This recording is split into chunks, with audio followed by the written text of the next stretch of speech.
Hello my dear student. So let us continue our lecture on events in sexual reproduction. এতিয়া আমি যৌন প্ৰজননৰ বিভিন্ন পৰিঘটনাসমূহ কন্টিনিউ কৰোঁ।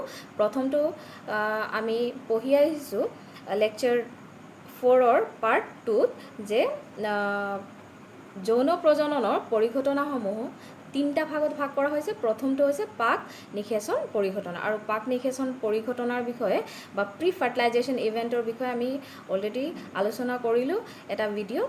এতিয়া আমি নিষেচন পৰিঘটনা আৰু নিষেচন উত্তৰ পৰিঘটনা বা fertilization events and post fertilization ইভেণ্টছৰ বিষয়ে এইটো ভিডিঅ'ত আলোচনা কৰোঁ।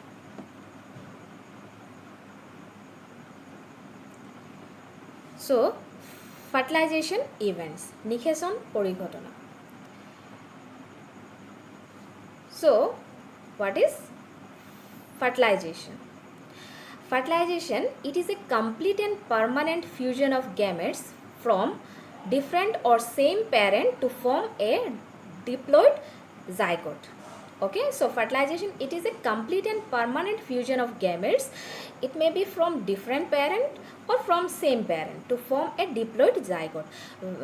We came to know that gametes are the cell which contain haploid number of chromosome, whereas after their fusion, okay, both male and female gamete, after their fusion they will form a zygote which is a diploid in number, and that is known as syngamy. So নিষেচন হল যি প্ৰক্ৰিয়াৰ দ্বাৰা জননকোষ মিলনৰ ফলত যোজন কোষ যাক আমি zygote বুলি কৈছোঁ সৃষ্টি হয় তাকে নিষেচন বোলা হয়। সো নিষেচন হৈছে এনে এবিধ প্ৰক্ৰিয়া যাৰ দ্বাৰা জননকোষ মিলন হয়, আৰু জননকোষ মিলন হোৱাকে আমি সিংগেমি বুলি ক'ব পাৰোঁ, আৰু তাৰ ফলত কি গঠন হ'ব? জাইগট, যাক আমি যোজন কোষ বুলি কৈছোঁ। সো নিষেচন হৈছে এনে এটা প্ৰক্ৰিয়া য'ত জনন কোষসমূহ মিলন হৈ যোজন কোষলৈ ৰূপান্তৰিত হয় বা যোজন কোষ গঠন হয়। So now fertilization, it can be of two types. So নিষেচন দুই প্ৰকাৰৰ। Number 1, external fertilization, বহি নিষেচন, আৰু number 2 হৈছে internal fertilization, অন্ত নিষেচন। Clear? So fertilization are of two types, external fertilization and internal fertilization, বহি নিষেচন আৰু অন্ত নিষেচন। So what do you mean by external fertilization? So the name itself tells us external, that means outside. Clear? So fertilization that occurs outside the body of an organism, it is known as external fertilization. Clear? So fertilization that occurs outside the body of an organism, it is known as external fertilization. So for external fertilization, an medium is required, and water may serve as an important medium in this external fertilization. বহি নিষেচন। So বহি নিষেচন হৈছে যি নিষেচন প্ৰক্ৰিয়াত জীৱৰ দেহৰ বাহিৰত জনন কোষ মিলন সংগঠিত হয়, আৰু এই জনন কোষ মিলন সংগঠিত হোৱাৰ বাবে এটা মাধ্যমৰ প্ৰয়োজন, আৰু পানী সেই মাধ্যম হিচাপে কাৰ্য কৰিব পাৰে। এতিয়া বহি নিষেচন তাৰ অৰ্থ হৈছে জীৱদেহৰ বাহিৰত কি হৈছে? নিষেচন প্ৰক্ৰিয়া সংগঠিত হৈছে, আৰু ইয়াত পানীয়ে এক মুখ্য ভূমিকা পালন কৰিছে। ইয়াৰ উদাহৰণ হ'ব পাৰে মাছ, উভয়চৰ জাতীয় প্ৰাণী। That means external fertilization in which animals we may found. So they are found in fish and amphibians. So fish and amphibians, as they are aquatic animals, so in them we may find external fertilization. Clear?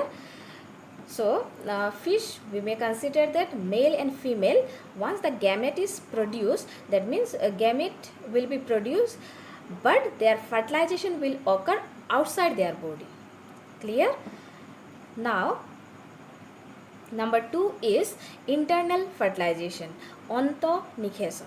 So the fertilization that occurs when egg fused with the male gamete inside the female body. So here what happened, the fertilization occurs inside the female body, and inside the female body when the egg fused with the male gametes. Okay, so male gametes will be transferred to the female body through different process. Clear? And here what happened in case of plants, we will learn in the second chapter that how these things happen. So in flowering plants, what happened, the male gametes are transferred through pollination process, and it is brought near to the egg cell, and in egg cell what happened, okay, when they fuse together, then this thing happens inside the female body. Clear? Now okay, so অন্তনিষেচন তাৰ অৰ্থ হৈছে যি নিষেচন প্ৰক্ৰিয়া স্ত্ৰী জীৱৰ দেহৰ ভিতৰতে ডিম্বাণুৰ সৃষ্টি হয় আৰু য'ত ডিম্বাণুৱে পুংজনন কোষৰ সৈতে মিলিত হয়, আৰু এই গোটেই পৰিঘটনাটো কি ক'ত হ'ব, সংগঠিত হ'ব স্ত্ৰী জীৱৰ দেহৰ ভিতৰত। এতিয়া আমি চাওঁ যে উদাহৰণ কি কি হ'ব পাৰে, সৰীসৃপ, চৰাই আৰু স্তন্যপায়ী প্ৰাণী। তাৰ অৰ্থ হৈছে মানুহৰ ক্ষেত্ৰত কোনবিধ নিষেচন প্ৰক্ৰিয়া দেখা যায় বা সংগঠিত হয়, এইটো হৈছে অন্তনিষেচন প্ৰক্ৰিয়া। So in case some examples are given here, reptiles, birds and mammals. So we human being, so among the human population, internal fertilization is seen. Clear? So fertilization are of two types, external fertilization and internal fertilization, বহিঃনিষেচন আৰু অন্তনিষেচন। So now let us discuss on post-fertilization events. So in pre-fertilization we have seen gametes are formed, gametes are transferred. Then in fertilization we have seen that how different organism shows different types of fertilization. That means two-type fertilization, external fertilization and internal fertilization. Now let us see that after the fertilization, what happens in an individual or among the organism, what are the different events that are seen. এতিয়া আমি পঢ়োঁ যে 3 number পৰিঘটনা হৈছে নিষেচন উত্তৰ। তাৰ অৰ্থ হৈছে নিষেচনৰ পাছত কি কি ধৰণৰ প্ৰক্ৰিয়া দেখা যায়। So post fertilization events are the following. Number 1, formation of zygote. So after fertilization, what happened, fertilization means zygote formation. So here what happened in post fertilization, formation of zygote is the primary or initial process that is seen in post fertilization events. So নিষেচনোত্তৰ পৰিঘটনা প্ৰথমটো পৰিঘটনা হৈছে যোজন কোষৰ গঠন। এতিয়া আমি চাওঁ যে যোজন কোষ গঠন এই প্ৰক্ৰিয়া কি হয়, or formation of zygote. Let us learn some of the points. So zygote is considered as the beginning of new life. Clear? So zygote, as it is a single cell, so from that single cell actually a new life begins. So the organism that shows sexual reproduction. Clear? So for them what happened, you have seen that a long time is required. Clear? So to take place these 3 main events, the major events, some time is required. Okay, and the thing is been proceeded in a synchronized way, in a very systematic arranged. So in middle, if one of the points or one of the process delay or somehow it is not able to take place, then what happened, the formation of zygote or formation of new organism fails. Clear? So in post fertilization events we can see that zygote formation takes place, and zygote is considered as the beginning of new life. So যোজন কোষ গঠন সকলো যৌন প্ৰজননকাৰী জীৱৰে এককোষী যোজন কোষৰ পৰাই জীৱনৰ আৰম্ভ কৰে। তাৰ অৰ্থ হৈছে যে সকলো যৌন প্ৰজননকাৰী জীৱৰে নতুন জীৱনৰ আৰম্ভণিয়ে হয় এককোষী সেই জাইগটৰ পৰা বা যোজন কোষৰ পৰা, আৰু তাৰ পৰা কি হৈছে নতুন জীৱৰ উৎপত্তি। আৰু এই নতুন জীৱ উৎপত্তিৰ বাবে জীৱৰ মাজত যৌন প্ৰজনন প্ৰক্ৰিয়াটো দীঘলীয়া কিহৰ বাবে হৈছে যে প্ৰথম জনন কোষৰ গঠন হ'ব লগা হৈছে, তাৰ পাছত জনন কোষৰ স্থানান্তৰণ হ'ব লগা হৈছে, তাৰ পাছত কি হৈছে সিহঁতৰ মিলনৰ ফলত যোজন কোষ, আৰু যোজন কোষৰ পাছতে কি হৈছে এটা জীৱৰ নতুন জীৱনৰ আৰম্ভণি। Clear? Then zygote development depends on the type of life cycle of the organism and environments. এতিয়া আমি চাইছোঁ যে জাইগোটৰ বা যোজন কোষৰ বিকাশৰ কাৰণেও কি হৈছে কিছুমান environment okay is required or that zygote development depends on the environment. তাৰ অৰ্থ হৈছে যোজন কোষৰ বিকাশৰ বাবেও কিছুমান পাৰিপাৰ্শ্বিকৰ ওপৰতো নিৰ্ভৰ, তাৰ মানে আমাৰ চাৰিওপিনে আমাৰ বাতাবৰণৰ ওপৰতো কি হৈছে নিৰ্ভৰশীল হৈছে এই যোজন কোষৰ গঠন। তাৰ উপৰিও জীৱ এটাৰ জীৱন চক্ৰ কি ধৰণৰ হয় তাৰ ওপৰতো ডিপেণ্ড কৰে কি zygote formation. Okay, so' clear? So formation of zygote depends on life cycle.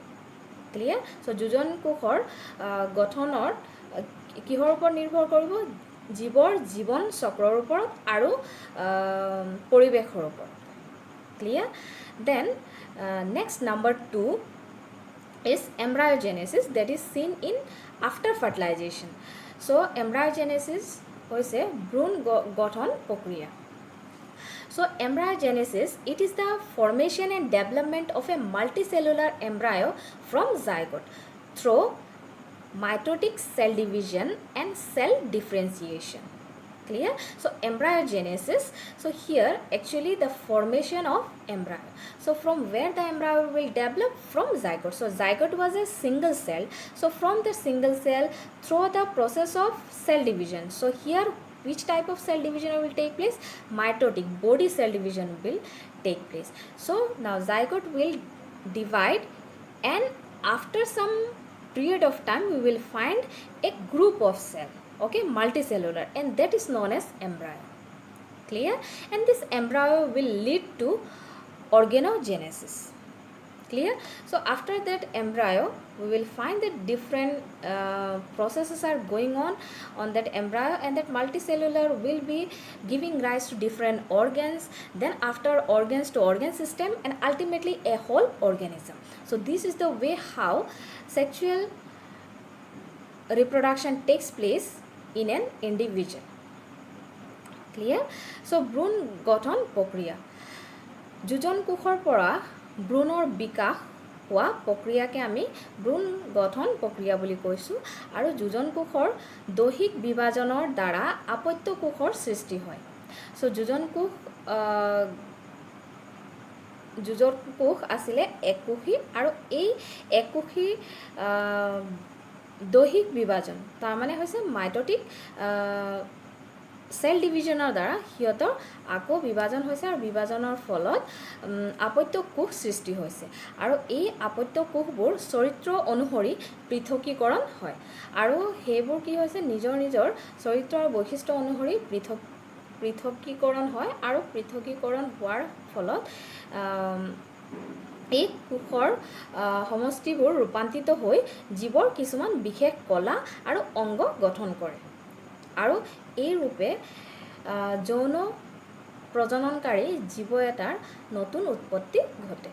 So we have seen that how sexual reproduction, different types of events takes place in a very synchronized way, and this is the process how a complete organism is been built up.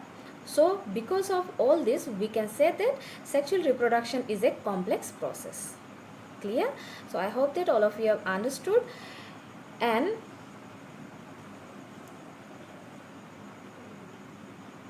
this thing again we will discuss in chapter 2 in a very details.